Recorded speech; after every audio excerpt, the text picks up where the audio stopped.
Elle était tout ce que ma petite fille avait toujours voulu, ou du moins, c'est ce que nous croyions tous. Je m'appelle Jean-Pierre Beaumont, j'ai fêté mes 68 ans en mars dernier et j'ai passé la majeure partie de ma vie à bâtir quelque chose que je voulais voir perdurer bien après mon départ.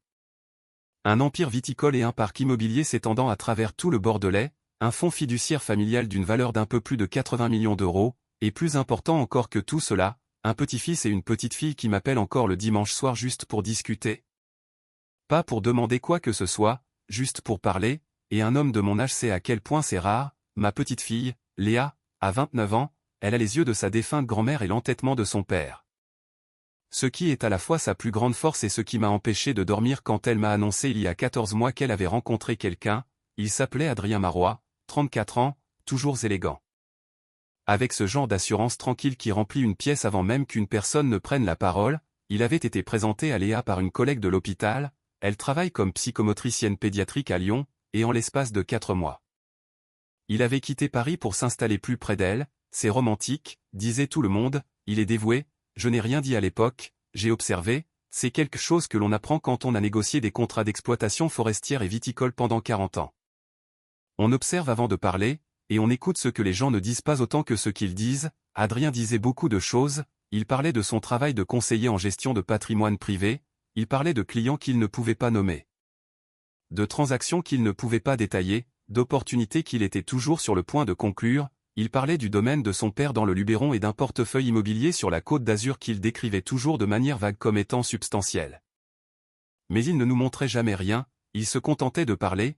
La première fois que j'ai ressenti la froideur d'un doute, c'était lors du repas de Pâques, 8 mois après le début de leur relation. Nous étions chez mon fils, toute la famille réunie autour de la table.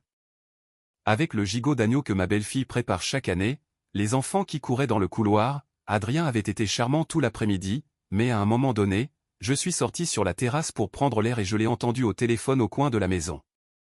Sa voix était basse et tendue, rien à voir avec la chaleur facile qu'il affichait à table. Il disait « J'ai besoin de plus de temps, dis-lui encore 2 mois, je touche au but ». Il est rentré en souriant et s'est resservi du vin. Je n'en ai pas parlé à Léa car je n'avais aucune preuve et elle était heureuse, sincèrement et visiblement heureuse d'une manière que je n'avais pas vue depuis le décès de sa mère il y a 4 ans, alors j'ai continué à observer. 6 mois plus tard, Léa m'a appelé un dimanche soir. Un appel différent des autres, sa voix avait un éclat que je reconnaissais, cet éclat qui survient juste avant que quelqu'un ne vous annonce une nouvelle qu'il retient depuis des jours, presque incapable de la contenir. Il m'a fait sa demande grand-père, a-t-elle dit, au Grand Hôtel d'Antibes. J'ai répondu que j'étais ravi, je lui ai dit que je voulais rencontrer Adrien convenablement, juste nous deux, comme les choses doivent être faites. Elle a dit qu'il serait ravi. Nous nous sommes retrouvés dans une brasserie chic de la rue de la République le vendredi suivant.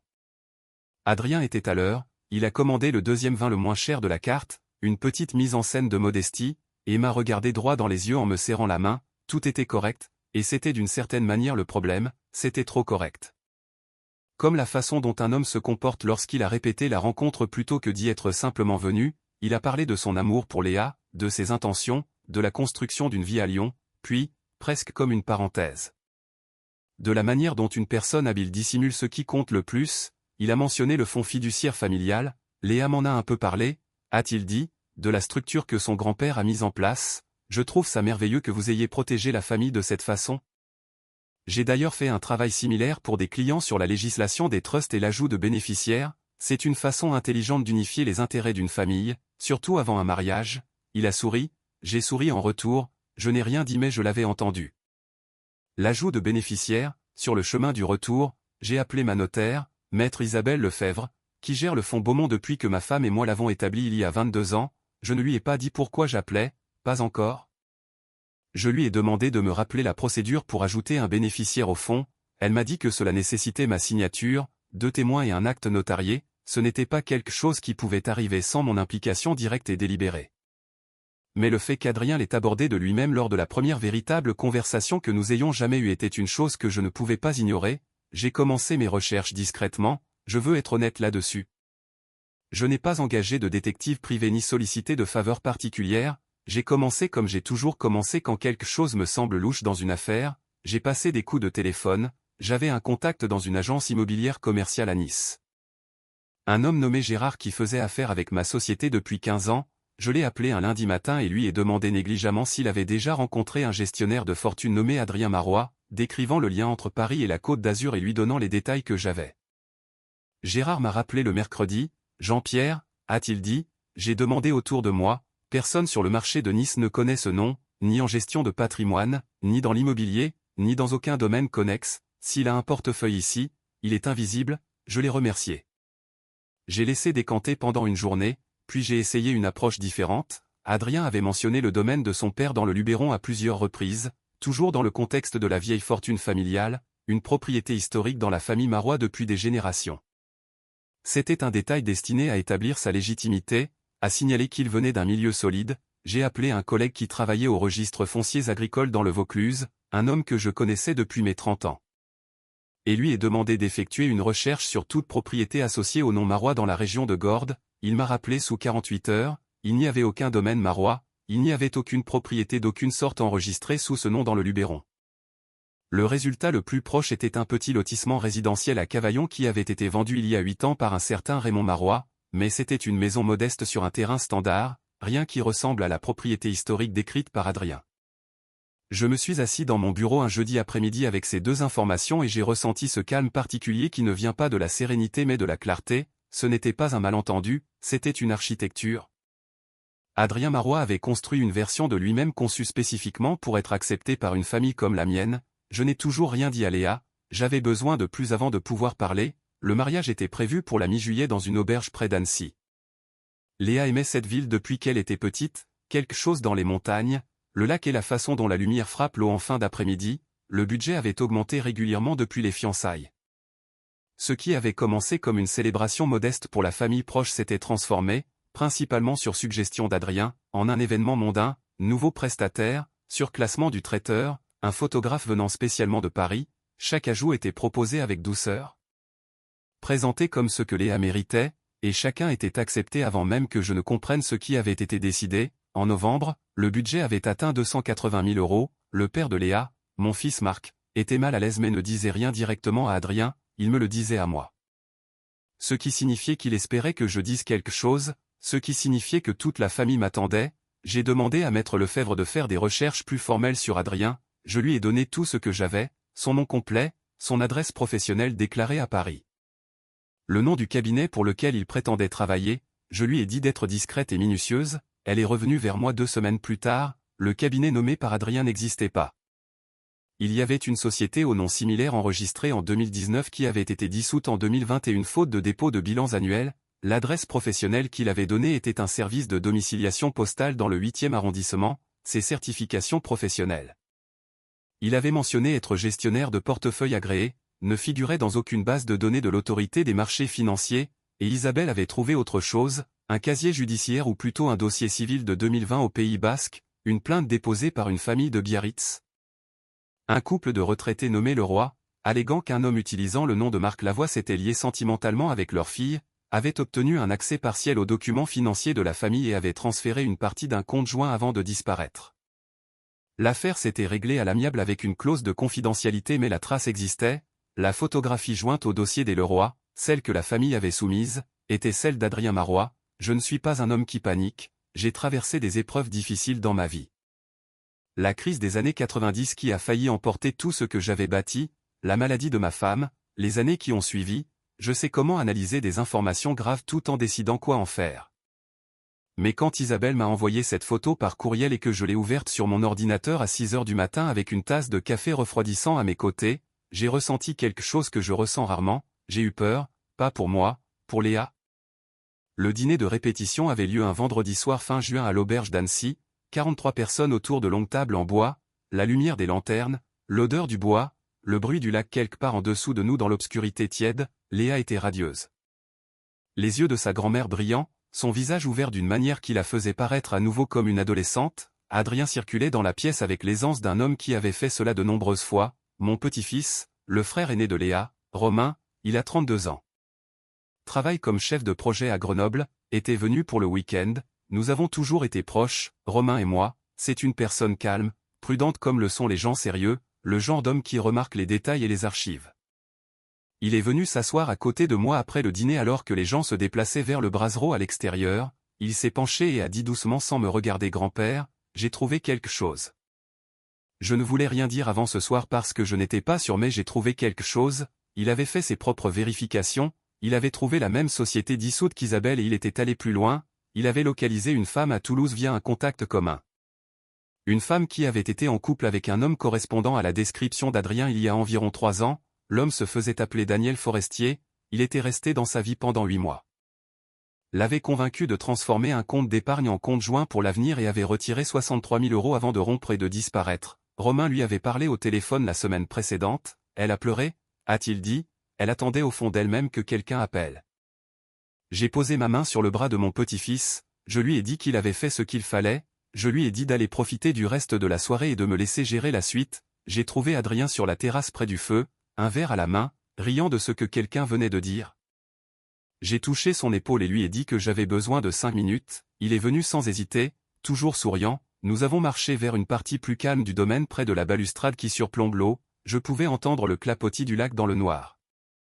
Je lui ai dit que je savais pour la société à Paris qui n'existait pas, je lui ai dit que je savais pour le domaine dans le Luberon qui n'avait jamais appartenu à personne nommé Marois. Je lui ai dit que je savais pour la famille Leroy à Biarritz et pour la femme à Toulouse qui avait perdu 63 000 € à cause d'un homme utilisant un autre nom.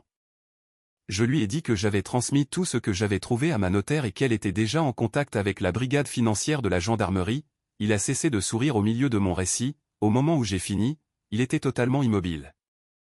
J'aimerais vous dire qu'il a confessé ou qu'il a montré une émotion, du remords, de la peur ou même de la colère, mais il ne l'a pas fait, il m'a regardé avec un regard plat et évaluateur, le regard de quelqu'un qui calcule ses chances, puis il a dit cela va lui faire du mal, oui, j'ai répondu. Ça lui en fera, et c'est entièrement de votre faute, je lui ai dit qu'il ne serait plus dans cette auberge le lendemain matin, je lui ai dit que le mariage n'aurait pas lieu, et je lui ai dit que s'il disparaissait discrètement cette nuit-là et ne recontactait plus jamais Léa. Je laisserai la procédure judiciaire suivre son cours selon son propre calendrier sans que ma famille ne fasse de déclaration formelle supplémentaire, mais que s'il restait ou la contactait d'une manière qui lui causait plus de tort, je m'assurerai que chaque dossier, chaque trace, chaque nom qu'il avait utilisé soit transmis à toutes les juridictions où il avait opéré, il est parti avant minuit, j'ai appris plus tard qu'il avait dit à Léa par SMS qu'il avait besoin d'espace et qu'il ne pouvait pas aller jusqu'au bout, il ne lui a donné aucune explication. Il a simplement disparu comme il l'avait fait auparavant, c'est moi qui lui ai dit la vérité, pas cette nuit-là, elle était sous le choc cette nuit-là, et le choc mérite son propre espace de silence. Je suis allé à l'auberge le lendemain matin et je me suis assis avec elle sur le balcon surplombant le lac pendant que Romain préparait du café à l'intérieur, je lui ai tout raconté, je lui ai montré ce qu'Isabelle avait trouvé, je lui ai montré la photo du dossier de Biarritz.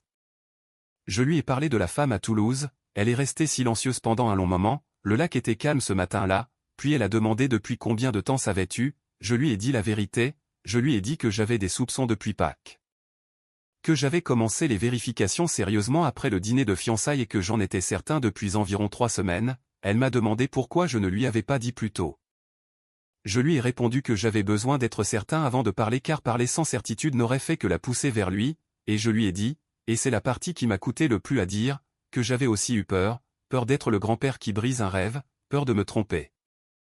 Peur du regard sur son visage, qui était exactement le regard qu'elle me lançait à ce moment précis, elle est restée silencieuse encore un moment, puis elle a tendu la main et a pris la mienne, tu as attendu d'être sûr, a-t-elle dit, et ensuite tu étais là, c'était en juin. L'enquête de la gendarmerie est en cours, je ne peux pas en dire plus, la femme de Toulouse dont le nom est Sophie a également déposé plainte formellement depuis, il y a peut-être d'autres familles que nous n'avons pas encore trouvées. Ces choses prennent du temps et la justice avance à son propre rythme mais elle avance. Léa a repris le travail en août, elle s'est mise à la course à pied, quelque chose qu'elle faisait avant le décès de sa mère et qu'elle avait abandonné, le dimanche soir, elle appelle toujours. Nous parlons de ses patients, du nouveau projet de Romain à Grenoble, des feuilles qui changent de couleur le long du Rhône, nous ne parlons pas très souvent d'Adrien Marois, quand nous le faisons, elle en parle comme les gens parlent d'une maladie dont ils se sont remis, sérieusement. Sans minimiser mais sans être défini par elle non plus, ce que je veux dire, si une partie de ceci peut être utile à quelqu'un, c'est ceci, le charme n'est pas la même chose que le caractère, une personne peut simuler la chaleur, simuler le dévouement. Simuler l'apparence d'un avenir avec assez de talent pour que même les gens qui aiment la cible ne voient rien, ce que le charme ne peut pas simuler sur la durée, c'est la cohérence, les petits détails finissent par ne plus s'aligner. L'histoire change de manière mineure jusqu'à ce que vous écriviez tout et que vous envoyiez la forme globale, si quelque chose en vous dit que la forme est mauvaise, faites-vous confiance, n'attendez pas d'être certain avant de commencer à poser des questions. Posez les questions d'abord et laissez la certitude venir ensuite, vérifiez les choses qui peuvent être vérifiées, l'enregistrement d'une entreprise prend 10 minutes à vérifier, une licence professionnelle peut être confirmée par un simple appel à l'ordre compétent.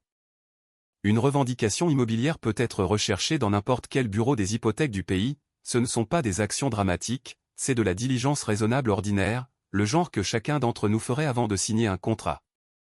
Et il n'y a aucune raison pour que quelqu'un qui prétend aimer votre famille reçoive moins de surveillance qu'une transaction commerciale. Protégez vos actifs avant que l'émotion ne fasse passer la protection pour une trahison, un fonds, un testament, un pacte d'associés.